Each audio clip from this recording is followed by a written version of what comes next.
Hello students, good morning to all of you. I hope all of you are fine and doing your study well. और आज हम जो discuss करने वाले हैं एक्सरसाइज 10.2 डिस्कस करेंगे। सर्कल्स चैप्टर चल रहा है हमारा 10th क्लास का। NCERT की जो बुक है हमारी उसका सर्कल चैप्टर चल रहा है। वृत्त चैप्टर नंबर 10 जो है आपका। एक्सरसाइज 10.1 हम ऑलरेडी कर चुके हैं। अगर किसी बच्चे ने नहीं की है तो आप जो स्कूल का ऑफिशियल यूट्यूब चैनल बनाया हुआ है उस पर सभी वीडियोज़ अवेलेबल हैं। जितने भी पीछे के चैप्टर हुए हैं, आपका चैप्टर नंबर 4 है, चैप्टर नंबर 5 है, चैप्टर नंबर 7, 8, 9 सब के वीडियोज़ अवेलेबल हैं। आज जो हम टॉपिक करने वाले हैं tangent from outside point of a circle, कि अगर किसी भी वृत्त के कोई बाहर अगर कोई बिंदु है तो उससे स्पर्श रेखाओं का जो टॉपिक है वो हम डिस्कस करेंगे। अभी तक हमने जो 10.1 में डिस्कस किया था, अगर कोई पॉइंट सर्कल के ऊपर है, means A point on the circle, तो हम उससे एक टेंजेंट ड्रॉ कर सकते हैं। कितने कर सकते हैं? Only one tangent can be drawn from A point that is situated on the circle. If A point inside the circle, inside the circle then no tangent, उससे हम कोई भी स्पर्श रेखा ड्रॉ नहीं कर सकते। अगर कोई भी पॉइंट सर्कल के अंदर है तो उससे हम कोई भी स्पर्श रेखा ड्रॉ नहीं कर सकते। अब बात करते हैं वृत्त के बाहर स्थित। अगर कोई वृत्त के बाहर है, सपोज दिस पॉइंट है आपका, ये मान लीजिए P था, ये O था, तो O पॉइंट क्या है? ऑन द सर्कल है, तो only one tangent can be drawn. P point inside the circle है, नो टेंजेंट। और मैं आपको लिख देता हूँ, on the circle one tangent, and when point is outside the circle, जब कोई भी पॉइंट जो है आपका सर्कल से बाहर होगा तो हम क्या ड्रॉ कर सकते हैं? टू टेंजेंट ड्रॉ कर सकते हैं। Means tangent from outside point of a circle, वृत्त के बाहर स्थित किसी भी बिंदु से हम दो टेंजेंट ड्रॉ कर सकते हैं। ये बहुत क्वेश्चन बनता है कि अगर किसी सर्कल पर एक पॉइंट है तो कितनी टेंजेंट ड्रॉ कर सकते हैं? एक टेंजेंट ड्रॉ कर सकते हैं। सर्कल के ऊपर अगर कोई पॉइंट है, means on the circumference of a circle. अगर सर्कल के अंदर है तो कोई टेंजेंट नहीं, अगर सर्कल के बाहर है तो हम दो टेंजेंट ड्रॉ कर सकते हैं। दो टेंजेंट कैसी होगी वो? As like this. ये पॉइंट ऑफ कॉन्टैक्ट जहाँ ये सर्कल से मिलेगी, suppose this is B and this is C, ये क्या रहेंगे? आपके पॉइंट ऑफ कॉन्टैक्ट रहेंगे। और टेंजेंट कौन सी होगी इसमें? AB और इक्वल टू AC। अब मैंने AB इक्वल टू AC लिखा है, इसका मतलब क्या है? AB क्या है? आपकी लेंथ ऑफ टेंजेंट है। लेंथ ऑफ टेंजेंट यानी कि स्पर्श रेखा की लंबाई है। स्पर्श रेखा की क्या है? आपकी ये लंबाई है, लेंथ ऑफ टेंजेंट है। लेंथ ऑफ टेंजेंट जो है आपकी वो क्या रहेगी? आपकी AB, और ये क्या होगी? आपकी AC। अब लेंथ ऑफ टेंजेंट, स्पर्श रेखा की लंबाई इक्वल होती है। क्या होती है? इक्वल। कब इक्वल होती है? When tangent draw from outside point of a circle. जब किसी भी टेंजेंट को हम सर्कल के बाहर स्थित किसी बिंदु से ड्रॉ करते हैं तो उनकी जो लेंथ है वो क्या रहेगी? आपकी इक्वल रहेगी। क्या रहेगी? इक्वल। लेंथ कहाँ से कहाँ तक मेजर होगी, मतलब कहाँ से कहाँ तक मापी जाएगी? वैसे तो इस लाइन को हम कितने भी लंबी ड्रॉ कर सकते हैं, बट लेंथ ऑफ टेंजेंट क्या मानी जाएगी? आपकी लेंथ ऑफ टेंजेंट क्या होगी? इस पॉइंट से पॉइंट ऑफ कॉन्टैक्ट तक की जो लेंथ होगी, means length between this point and point of contact, और this point and here this the point of contact. इस जो लेंथ को हम क्या कहेंगे? इसी को हम क्या मानेंगे? लेंथ ऑफ ए टेंजेंट मानेंगे। इसी को हम क्या कंसीडर करेंगे? Length of A tangent. Okay, I hope आप समझ गए होंगे कि लेंथ ऑफ टेंजेंट क्या है। हाँ, इसको हम प्रूव करेंगे कि लेंथ ऑफ टेंजेंट इक्वल कैसे होती है। ये आपकी थ्योरम है एक तरह से, कि prove that length of tangent from outside point of a circle are equal. बहुत बार पेपर में आता है कि वृत्त के बाहर स्थित बिंदु से स्पर्श रेखाओं की लंबाई बराबर होती है, इस चीज़ को प्रूव करना है। क्या करना है? प्रूव करना है। तो इसको आइए हम प्रूव करेंगे।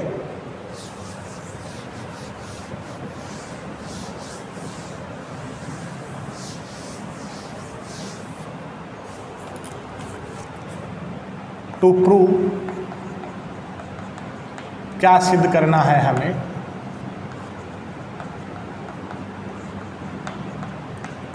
Length of tangent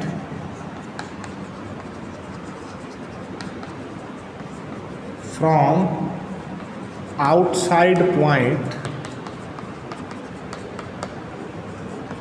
of a circle are equal. वृत्त के बाहर स्थित बिंदु से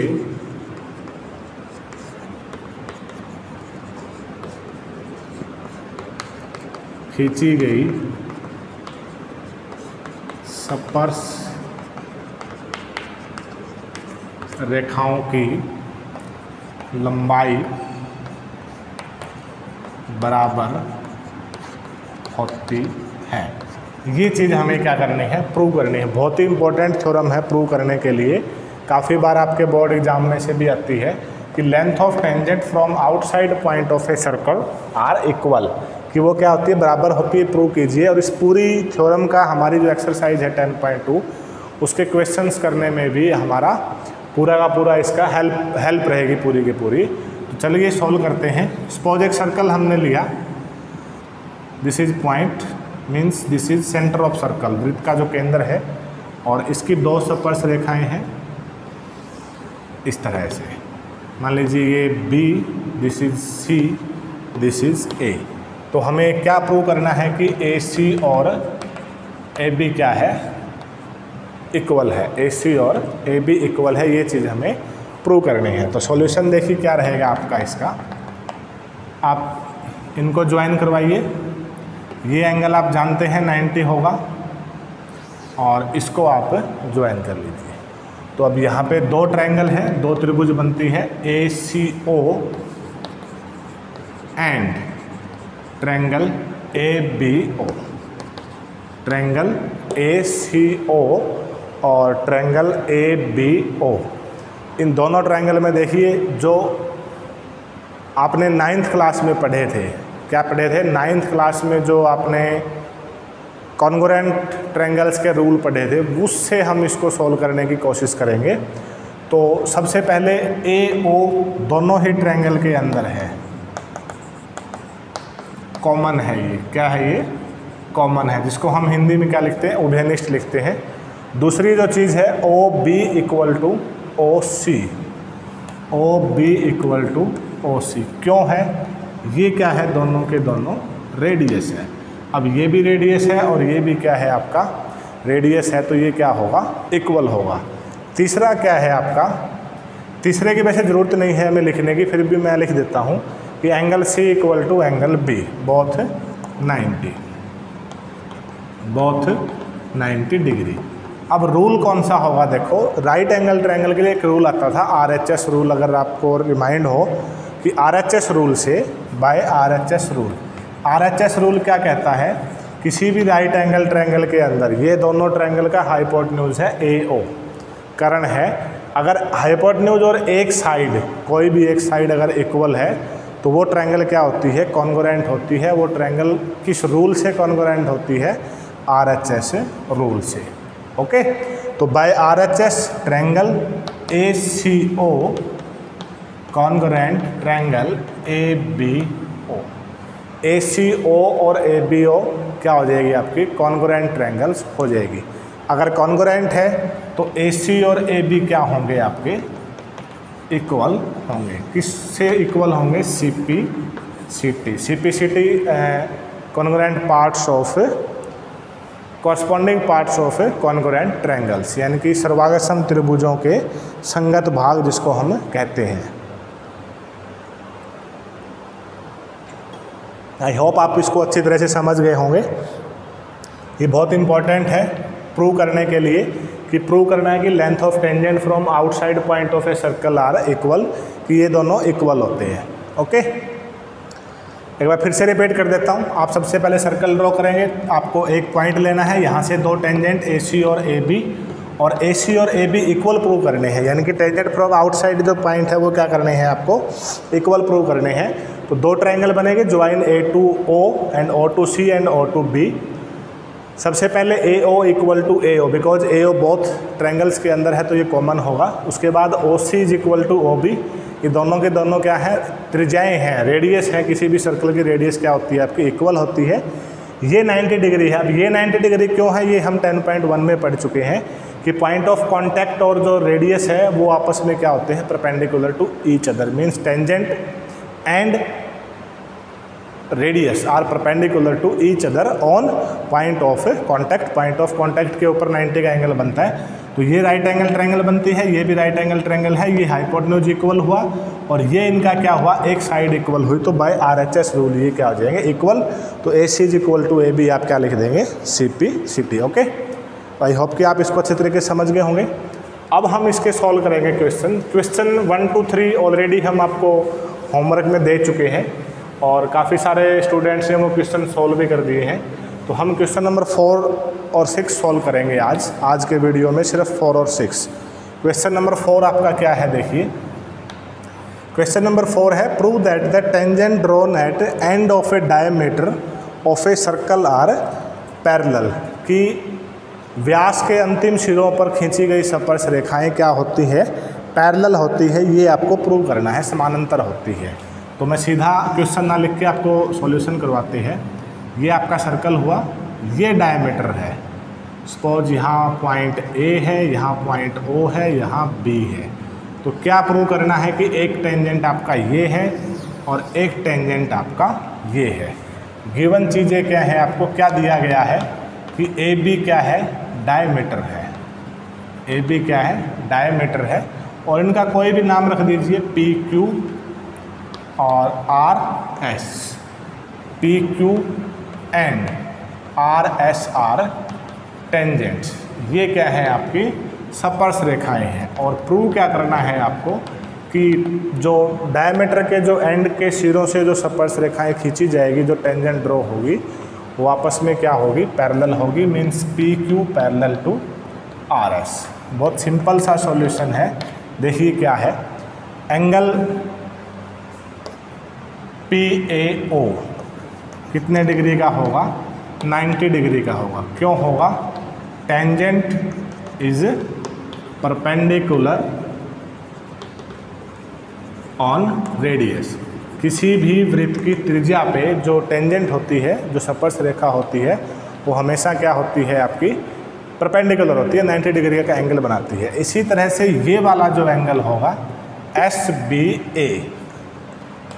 SBA लिखिए या O लिखिए, that doesn't matter, this will also 90, और रीजन भी आपका क्या रहेगा, सेम रहेगा। भी सेम रीजन है, tangent is perpendicular on radius. तो इसके अकॉर्डिंग ये दोनों एंगल क्या हुए, इक्वल हुए। PAO equal to angle SBO, angle equal हुए। ये दोनों एंगल क्या है, अल्टरनेट इंटीरियर एंगल्स हैं। क्या है ये, alternate interior angles. These are alternate interior angles। और अगर अल्टरनेट इंटीरियर एंगल किसी भी दो लाइन के, जिनको एक ट्रांसवर्सल लाइन कट कर रही हो, और उन दोनों लाइन के अल्टरनेट इंटीरियर एंगल अगर इक्वल हो, चाहे वो कितने भी डिग्री के हो, यहाँ दोनों 90 के हैं, तो वो लाइन क्या होती है, पैरेलल होती है। Show PQ parallel to RS means if alternate interior of two lines that is intersected by a transversal line are equal, then those two lines will parallel to each other। कि अगर किन्हीं भी दो लाइनों को एक रेखा काटती है और उसके आंतरिक कोण, जिसको हम बोलते हैं अल्टरनेट इंटीरियर एंगल, एकांतर कोण, आंतरिक एकांतर कोण बोलते हैं, तो वो अगर इक्वल है तो वो फिर लाइनें आपस में क्या होती है, समानांतर होती है, पैरेलल होती है। ओके, आई होप कि आप इसको समझ गए होंगे। नेक्स्ट क्वेश्चन देखते हैं, क्वेश्चन नंबर 6 जो है इसका, क्वेश्चन नंबर 6 क्या रहेगा। क्वेश्चन नंबर 6 ये है, the length of A tangent from A point A at distance 5 centimetre from the centre of circle. एक सेंटर है, सॉरी सर्कल है, उसका सेंटर है, इससे एक पॉइंट है ए, कितनी दूरी पर है? 5 सेंटीमीटर की दूरी पर है। और लेंथ ऑफ टेंजेंट जो है वो आपकी वो कितनी है? 4 सेंटीमीटर है। कितनी है? 4। थोड़ा सा जब आप इंग्लिश मीडियम वाले बच्चे जब इसको पढ़ेंगे तो अच्छे से पढ़ें, थोड़ा मीन्स अंडरस्टैंड करने में प्रॉब्लम हो सकती है आपको। The length of A tangent from A point A at distance 5 centimetre from the centre of a circle. जो पॉइंट ए है वो 5 सेंटीमीटर है, उससे जो टेंजेंट ड्रॉ की गई है उसकी जो लेंथ है वो क्या है आपकी? 4 सेंटीमीटर है। रेडियस ऑफ सर्कल आपको फाइंड आउट करना है, means you have to find out this. Suppose this is B, हमें आपको क्या निकालना है? You have to find out O B radius. तो वेरी सिंपल, ये क्या बनेगा आपका? 90 degree, because tangent is parallel to radius. तो 90 डिग्री है तो इन राइट एंगल ट्रायंगल, और simple we can say that right triangle समकोण त्रिभुज ए बी ओ के अंदर अगर ये समकोण त्रिभुज है तो ये क्या होगा? एच होगा। दूसरी साइड ओ बी निकालना है। ओ बी कैसे निकालेंगे? हाइपोटेन्यूज कर्ण के स्क्वायर में से एक अदर साइड स्क्वायर माइनस करेंगे under the square root. 25 minus 16 that is 9, that is 3। तो what will be radius of circle? Radius of circle will be 3 centimetre. Okay, very simple. तो आज का टॉपिक आपका यही रहेगा, क्वेश्चंस आपके यही हैं। और इसी तरह से 1-2 क्वेश्चन जो हमने आपको पिछले होमवर्क में भेजे थे, क्वेश्चन नंबर 1 2 3, वो इसी तरह से आपको सॉल्व करने थे। क्वेश्चन नंबर 5 को इसमें ड्रॉप कर दिया गया है, उसको हम क्लासरूम में करेंगे जब भी आपकी क्लासेज स्टार्ट होगी। तो आई होप कि आप इन क्वेश्चंस को, इस वीडियो को कंप्लीट देखेंगे, अच्छे तरीके से क्वेश्चन को सॉल्व करेंगे और इस चैप्टर को हम आगे बढ़ाएंगे। लास्ट एक्सरसाइज है इसकी, आई थिंक 14 to 15 क्वेश्चन हैं टोटल इसके अंदर। तो विद इन 2 और 3 वीडियोज हम इसको कंप्लीट कर देंगे। Okay students, thanks and have a good day.